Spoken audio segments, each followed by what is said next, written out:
Alô, torcida Chavante! Estamos chegando com mais um episódio do ChavaCast, a voz da maior e mais fiel, a voz do Brasil. Eu sou Pedro Henrique Krieger, sempre com a gente, Lucas Maffei, bem-vindo! Médio bom dia, médio boa tarde, médio boa noite. Né? Médio porque tá difícil, mas vamos ganhar uma hora. Direto de Portugal, Gustavo Iribarren. Boa noite a todos. Bom dia, ficamos empolgados, ficamos muito empolgados, mas com medo. E também Gabriel Costa, bem-vindo, Gabriel. Bom dia, boa tarde, boa noite. Tô mais calmo nesse episódio. Gostei muito da atuação do Bruno Santos e é isso por enquanto.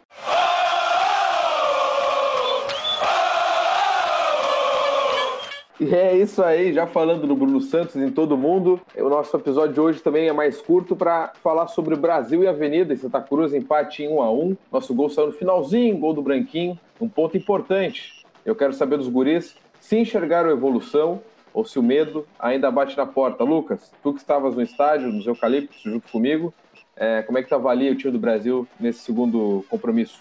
Não, acho que a evolução é nítida, né? Porque se a gente tomasse um 2-0, um 3-0 para a Avenida, aí sim não teria evolução. Qualquer coisa que o Brasil jogasse lá em Santa Cruz seria evolução em relação ao jogo contra o Caxias. Mas o Brasil jogou bem. Eu acho que, não sei se o Avenida nos respeitou demais também, porque eu não cheguei a ver, nem sei se tem algum lugar que mostre, mas eu acredito que o Brasil tenha tido até mais posse de bola que o Avenida. Muitos momentos da partida, o Avenida marcou o Brasil do meio campo para trás, e o Marcos Paraná chegou até a jogar de falso 9, assim. Era ele o homem mais adiantado da Avenida. E eu vou fazer meio que uma análise individual dos setores. Eu acho que o Carlos Eduardo, que foi bastante criticado, ao meu ver, injustamente na rodada passada, ele confirmou a titularidade dele, fez uma defesa espetacular, uma falta cobrada pelo Marcos Paraná, e depois fez mais algumas boas defesas, se mostrou mais seguro, mesmo que tenha gente reclamando na arquibancada dele que ele não saia do gol. Eu acredito que não pode ser em todas as bolas, mesmo que o goleiro possa sair do gol. A nossa zaga, eu acho que ainda é um problema, e não digo a zaga, a dupla de zagueiros, eu digo a zaga como um todo. Eu acho que os nossos laterais na marcação, eles estão pecando ainda, estão deixando muito espaço e estão deixando o Leandro Camilo e o Everton praticamente em jogadas individuais contra os atacantes adversários. A nossa dupla de volantes foi bem, o Souza jogou muito bem, ao meu ver, e incrivelmente melhor que o Boquita na primeira partida. Eu acho que ele já se mostrou mais consistente lá do Leandro Leite. O Leandro Leite eu tinha achado ele ok contra o Caxias, e achei ele ok também contra a Avenida, quase fez um gol, inclusive. O nosso meio para frente, eu acho que aí é um problema, e a gente já sabia que ia ser um problema, principalmente sem o Diogo, né? O Velica, apesar de ter mostrado qualidade no passe, eu acho que ele ainda tá muito lento, não sei se é o preparo físico ou se ele realmente é muito lento.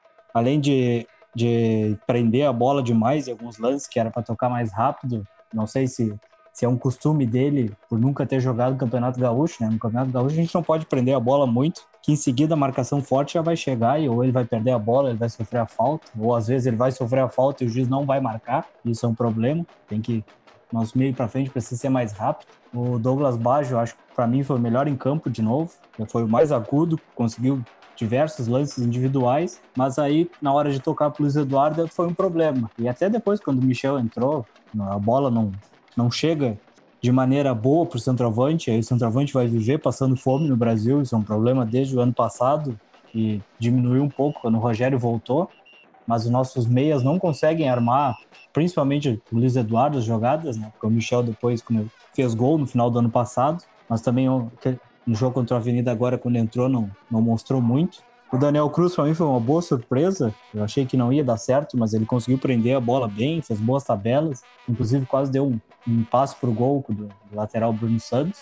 O Branquinho entrou muito bem de novo, e o Fernandinho, que no episódio passado eu chamei de Juninho, entrou bem, foram os autores da jogada do gol. É isso, eu acho que a gente pode mostrar mais do que a gente mostrou, mas a gente já evoluiu bem em relação ao jogo contra o Caxias. Mas o jogo contra o Novo Hamburgo não pode passar, tem que fazer a vitória. Gustavo Iribarren, aí no Velho Continente, conseguiu acompanhar a partida, assistir a partida? Como é que foi a tua avaliação? Graças a Deus consegui acompanhar, porque ouvi pelo radinho contra o Caxias, doeu. Se eu tivesse que ouvir o parto que foi para fazer um gol na Avenida, eu acho que eu tinha tido um ataque do coração. Eu fiquei contente. Tenho algumas ressalvas, mas fiquei contente. Eu acho que o Brasil para o segundo jogo, com menos de 20 dias de preparação, com pouco tempo de descanso, contando viagem depois do jogo contra o Caxias, eu acho que o Brasil fez uma boa atuação. Claro, tem que se botar a par que eu não achei o Avenida uma grande equipe. Tem uma certa qualidade ali com o Paraná no meio, mas não é uma das favoritos ao título do interior, como se podia até se pensar antes do Gauchão. Eu acho que o Brasil teve um bom toque de bola e, principalmente no segundo tempo, antes de faltar luz no estádio, o Brasil amassou a Avenida. A Avenida recuou de uma tal forma e o Brasil foi para cima e de novo depois do fim do jogo, depois de tomar o gol também. Acho que o Brasil foi muito bem. Tem qualidade. Isso é o que mais despontou. A gente percebe que ainda não tem físico e ainda não tem tático. Mas técnica a gente tem e, conforme até o próprio Leite falou na entrevista depois do jogo, é o melhor time do Brasil, tecnicamente falando, que eu vejo nos últimos anos. Agora tem ressalvas. O nosso lateral direito pode me dizer que é físico, que é falta de preparação, mas muito mal o Helder. Não só pela falha no lance do gol, que não viu o Flávio Torres, eu acho que você foi, se não me engano, correndo atrás dele. Muito fraquinha a atuação dele. Em compensação, o lateral esquerdo, que apesar de eu não ter visto, falaram que foi horrível contra o Caxias, eu não achei tão ruim. Acho que ele fez uma boa dupla com o Baggio, que o Baggio claramente o melhor da equipe. E a grata surpresa para mim foi o Daniel Cruz. Pela direita, ali no primeiro tempo, ele, apesar de fisicamente ainda não estar no ritmo, mostrou inteligência. Conseguiu, mesmo pela extrema, fazer pivôs em várias jogadas ali e conseguiu criar algumas chances. Achei uma grata surpresa. Agora, o Velíca, apesar de lento, não pode ser reserva nesse momento, porque, de novo, a gente viu quando o Velíca saiu que foi o Bumba Meu Boi. Graças a Deus a gente conseguiu fazer o gol, mas era bola nas pontas, cruza pro meio da área e vê o que acontece. Vem chegando de trás, tentando bater. A gente viu que depois que o Velíca saiu ali, não teve mais criação nenhuma pelo meio. Não tinha um meia jogando, era muito provável. O Velíca é aquele meia que a gente precisa? Não é. Mas no momento é o que a gente tem e vamos torcer para que ele pegue ritmo lá. Antes de eu passar a palavra também para o Gabriel, eu que estive no Estádio dos Eucaliptos, inclusive o Estado do Brasil se fez em bom número, uma plena terça-feira, né? Eu ia falar muitas coisas que o Lucas e o Gustavo acabaram retratando aí da partida. Acho que uma das grandes surpresas, se é que dá para dizer assim, foi a grande partida do Carlos Eduardo. Acho que essa conquista, essa confiança ele vai ter que conquistar, né? Não tem jeito, e ele começou muito bem. Contra o Caxias a gente comentou, na minha opinião também não teve culpa, e no jogo do Avenida ele foi muito bem.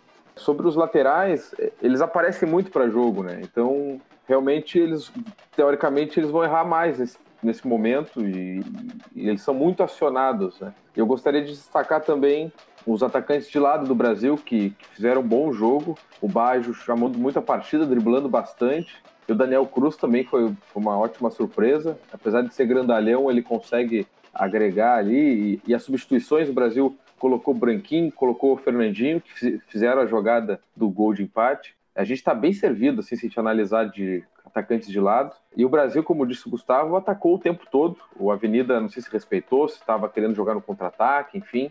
O Brasil atacou o tempo todo e fez o gol no momento mais improvável, quando já estava perdendo, o jogo acabando. Os caras colocaram um ônibus, um caminhão, um trator na frente da área.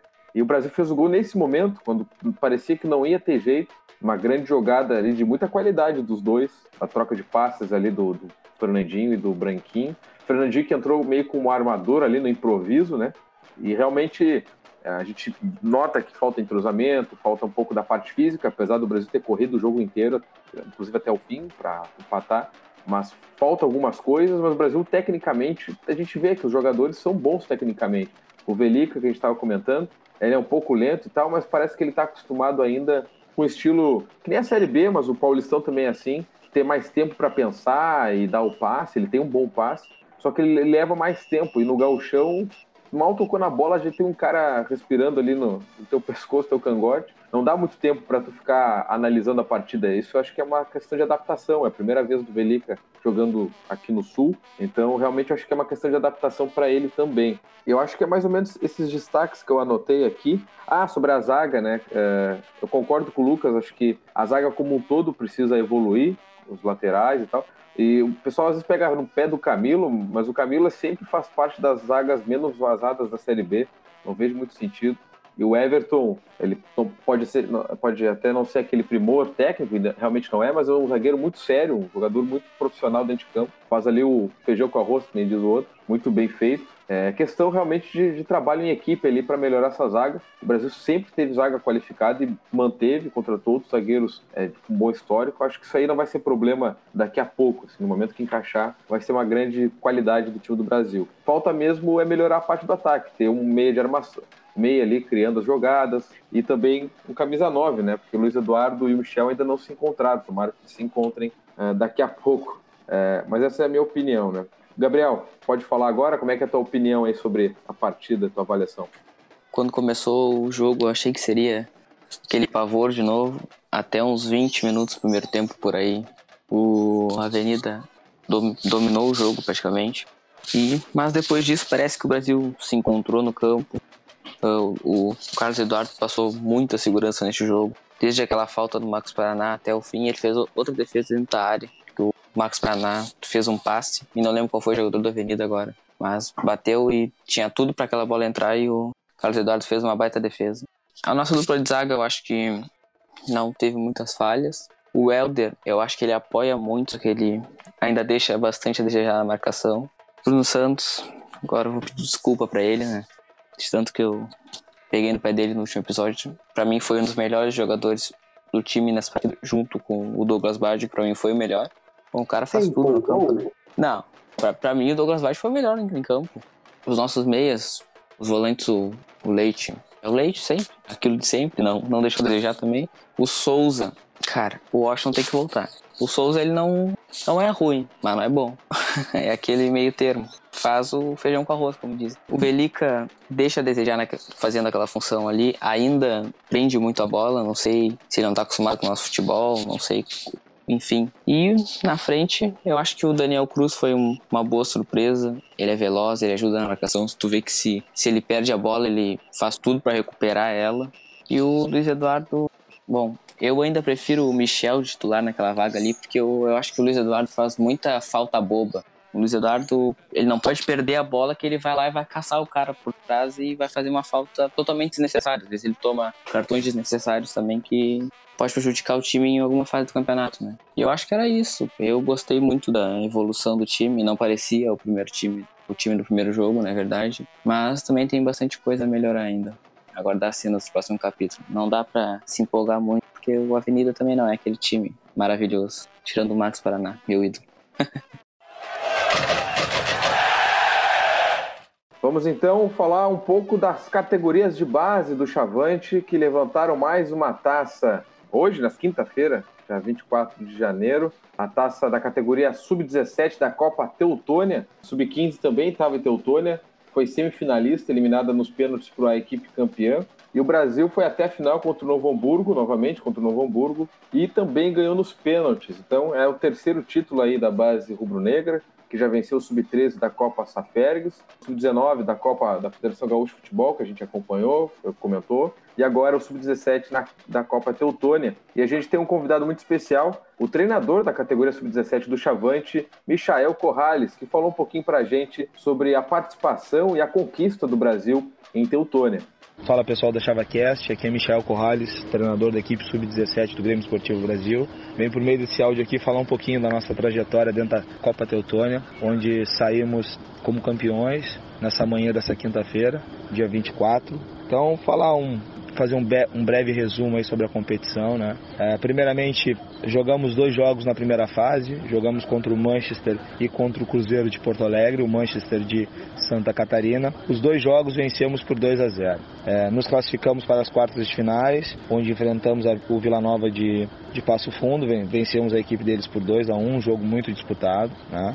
E aí nos classificamos para a semifinal, onde pegamos a equipe do Galera Gremista. Acabamos vencendo por 6-0 e nos classificando para a grande final, que aconteceu na manhã dessa quinta-feira, dia 24. Né? Novo Hamburgo, o jogo contra o Novo Hamburgo foi um jogo com cara de final, um jogo muito disputado, do primeiro ao último minuto, com chances para as duas equipes. Né? A gente já sabia que o jogo ia ser dessa forma, pela análise que a gente já tinha feito da equipe adversária, né?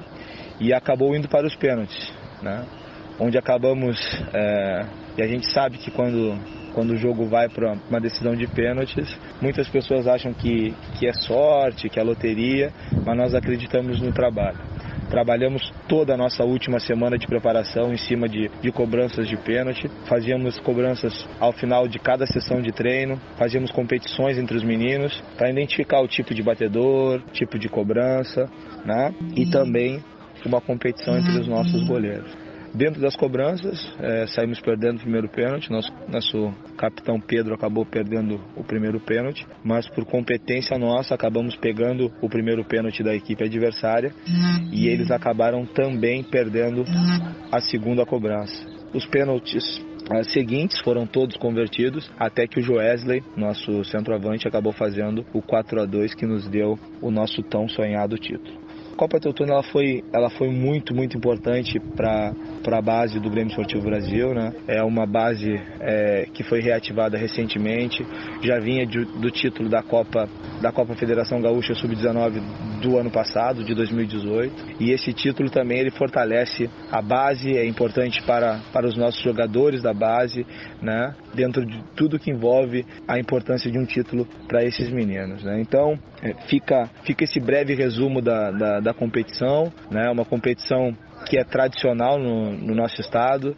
é uma das maiores competições de base do estado, da categoria. Então é bom a gente colocar os nossos jogadores para disputar grandes jogos, como foi a final contra o Novo Hamburgo. Eles crescem, eles mostram quem eles são, e a gente deixa um recado para a torcida chavante, é que ela foi muito bem representada por esses meninos, né? Não só pelo título, mas por toda a competição. A gente viu que a gente possui grandes valores dentro da categoria Sub-17, assim como na categoria Sub-15 também, que acabou sendo eliminada na semifinal pela equipe que acabou sendo campeã, né? O Juventus, time da casa. Então é mais ou menos isso, né? Um resuminho da nossa campanha que nos dá a possibilidade de chegar na cidade e dizer que é campeão, né? Campeão somente uma equipe consegue ser. E a gente, graças ao trabalho dessa molecada, graças ao trabalho de todo mundo que é envolvido com o clube, com a categoria de base, nos proporcionaram. Então, um grande abraço para todo mundo aí. Torcedor chavante pode ficar bastante contente que a molecada representou bem mesmo a equipe chavante na competição. Tá? Abração a todos, até mais. Agradecer e parabenizar o treinador do Chavante, o Michael, aí, que com a gurizada trouxe esse título para casa. É importante, né, guriza? A base do Brasil, mesmo com há pouco tempo aí reativada, já conquistando campeonatos pelo estado afora. É sempre bom, né? Eu falei aqui e repito, a importância da base é revelar jogadores, mas se a gente conseguir revelar jogadores e conquistar títulos ao mesmo tempo, eu estou extremamente satisfeito. E parabenizar o pessoal do Sub-17 aí pelo título. Não, a base é sempre importante, não pelo título, eu pessoalmente, como torcedor, não me importo tanto com o título da base quanto com o trabalho que é realizado para a base funcionar. Acho que é muito mais importante a existência dela, o trabalho que ela é feita, do que o título. Porque, às vezes, título de base é algo que, apesar de ser sempre muito difícil, às vezes é meio enganador, assim, de dizer temos o melhor time do país e coisa que a gente vê aí, por exemplo, o Vitória andou fazendo grandes Copas do Brasil Sub-20, não revela muitos jogadores de alto nível, mas é sempre bom a gente estar vendo que esse título do Brasil não é enganador, porque a gente está gerando jogadores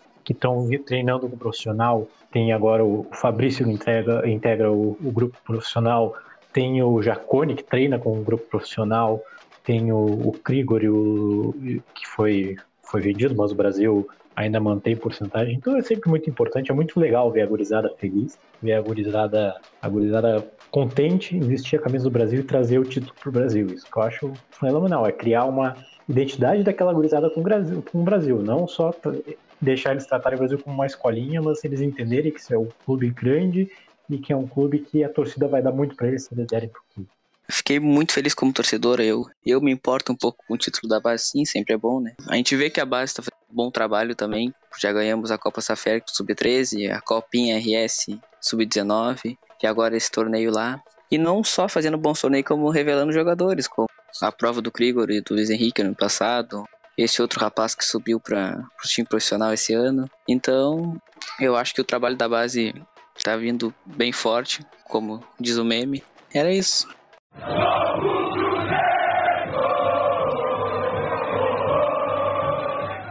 Então, encerrando a nossa participação aqui, vamos fazer uma projeção do Novo Hamburgo, né, que é o próximo adversário do Brasil, sábado às 7 horas da noite na Baixada. Antes de a gente comentar e fazer o nosso bolão interno aqui, a gente convidou o Jauri Belmonte, torcedor do Novo Hamburgo, que escreveu por toda a cancha junto comigo na época. Grande abraço, Jauri, obrigado pelo áudio. Ele faz aí uma análise do time do Novo Hamburgo e também a expectativa que eles têm lá em relação ao jogo contra o Brasil aqui em Pelotas. Bom, então sobre o Noia, né, a expectativa para esse jogo contra o Brasil, a torcida tem a expectativa do Noia fazer um bom jogo, considerando, claro, que o empate em Pelotas seja um bom resultado, até por todas as questões, né, da qualidade do time do Brasil, embora não esteja atravessando uma boa fase nesses 2 jogos iniciais, mas é uma equipe de Série B do Campeonato Nacional, tem um apoio massivo da torcida, coisa que é fundamental ainda mais para uma equipe do interior gaúcho, e aí também entra uma opinião minha com relação a isso. Eu acho que o Brasil tirando a dupla Grenal, é a equipe que consegue tornar o ambiente mais hostil ao adversário, e eu acho que isso é um ponto positivo para o time chavante, e é com certeza um problema que o Novo Hamburgo vai ter pela frente, né?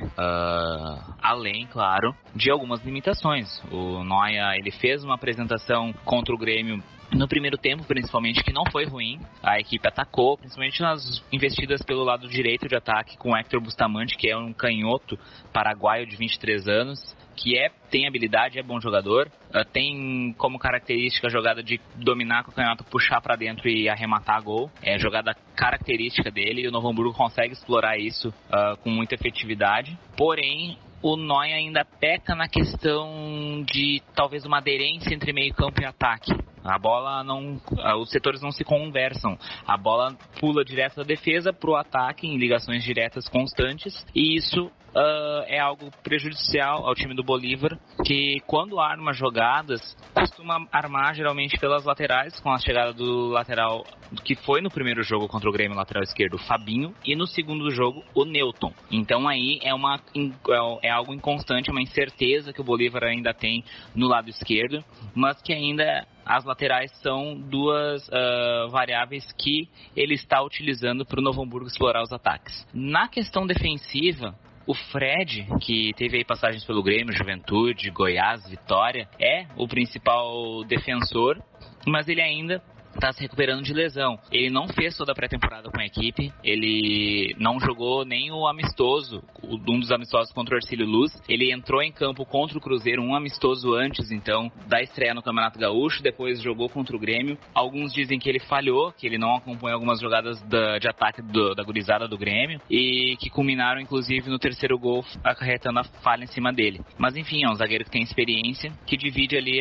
o sistema defensivo com o Luiz Gustavo. Então, diante disso e diante da melhora que aconteceu, que o Novo Hamburgo teve do jogo contra o Veranópolis, né, com o que aconteceu no primeiro jogo lá contra o Grêmio, que perdeu 4-0, a tendência é que faça um bom jogo, claro, precisando corrigir algumas coisinhas ainda.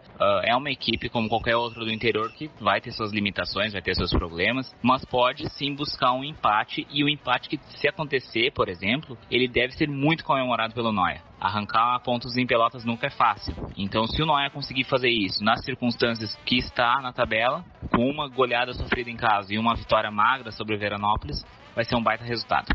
Bom, esse aí foi o Jauri Belmonte. Obrigado, Jauri, novamente pelo áudio.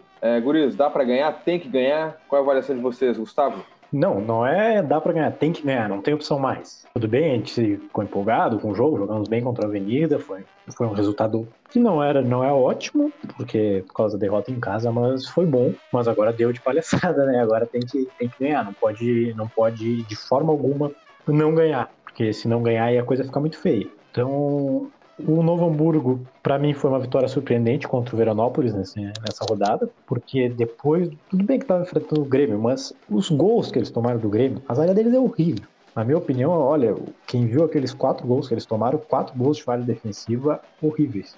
Então, o Brasil tem que se criar em cima dessa zaga, não pode, ainda mais dentro de casa, não pode de forma alguma não se impor em cima do Novo Hamburgo. Acidente de percurso pode acontecer? Pode, é futebol, mas não. Já teve um tempo a mais para treinar, é um jogo em casa. O Brasil é um time que toca a bola e o nosso gramado tá legal, não é fantástico, mas tá legal. Então tem que ganhar.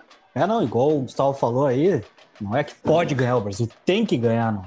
É chato falar de obrigação, sim, mas pelas pretensões do Brasil não tem outra opção sem ser somar os 3 pontos. Já deveria ter somado os 3 pontos. O resultado contra a Avenida lá é bom, dadas as circunstâncias, né? Melhor que ter perdido, e aí sim a crise bater de vez. Então a gente tem que ganhar, principalmente se com a provável volta do Diogo, né? E talvez a estreia do Washington, o time já vai estar mais reforçado, já vai ter tido mais tempo de treinar, os jogadores já vão ter se conhecido também através desses 2 jogos. Eu acredito que a melhor forma de treinar é jogar. Então o Brasil tem que ganhar e vamos lá. Nem que seja 1-0 na xiripa do Leandro Camilo. Quando eu penso em xiripa, eu lembro do Camilo. Então é isso aí, tem que tomar os 3 pontos. E eu digo mais ainda do que só né, as pretensões do Brasil. Não é, para mim já não é nem pretensão, a questão de ganhar esse jogo não é nem mais a pretensão de buscar títulos no interior, é que se não ganhar esse jogo, a coisa vai ficar muito feia para se classificar. E quando vê ali na frente, tiro curto é complicado, né? Então, não é nem questão mais de só, claro, se ganhar, tá na briga pelo título interior, tá muito bem colocado para classificação, mas não pode inventar de perder, porque fica feia a coisa até com o rebaixamento se acontecer, né? Bom, como os guris ressaltaram, eu acho que não existe outra opção a não ser ganhar. Espero que com a volta do Diogo e a estreia do Washington nesse sábado, né? Que é mais fácil a arquibancada, tá liberado que o Washington voltar na sua estreia, mas eu acho que se a gente não vencer vai criar um clima horrível em questão de bastidor, torcida, etc. E em questão de campeonato também pode ficar horrível, né? Porque pode influenciar na classificação no final do campeonato, pode influenciar em rebaixamento, etc. Apesar de que eu não imaginar que isso possa acontecer, mas já não vai ser o que a gente espera do Brasil se a gente não vencer no sábado, né? Perfeito, guris. Eu também... o Brasil tem que ganhar de qualquer jeito e o ponto em Santa Cruz vai sim ganhar muito peso se a gente vencer em casa, porque a gente chega a 4 pontos, porque senão, se a gente não ganhar em casa, o ponto Santa Cruz pouco efeito vai fazer, e com o apoio do torcedor, com certeza vai estar presente. É o momento do Brasil ali dar o pontapé inicial para se recuperar no campeonato. Como a gente disse aí durante todo o programa, a gente viu a evolução.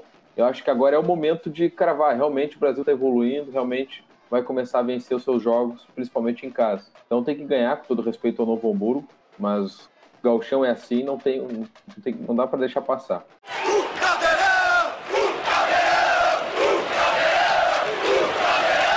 É isso, gurizada. Podemos encerrar então esse episódio, convidar todo mundo a curtir, a compartilhar a página do ChavaCast no Facebook, a seguir no Twitter, no Instagram, acompanhar no Spotify, no Deezer, que entrou agora, acompanhar no Google Podcasts, YouTube, no próprio Facebook, enfim, tem plataforma para dedéu. Torcedor Chavante que quiser mandar algum áudio para participar do programa, pode mandar para a página ali, dá para gravar áudio no Facebook. Em breve a gente vai ter um WhatsApp próprio também para receber essas sugestões, essas participações. Podem mandar que a gente lê aqui no ar.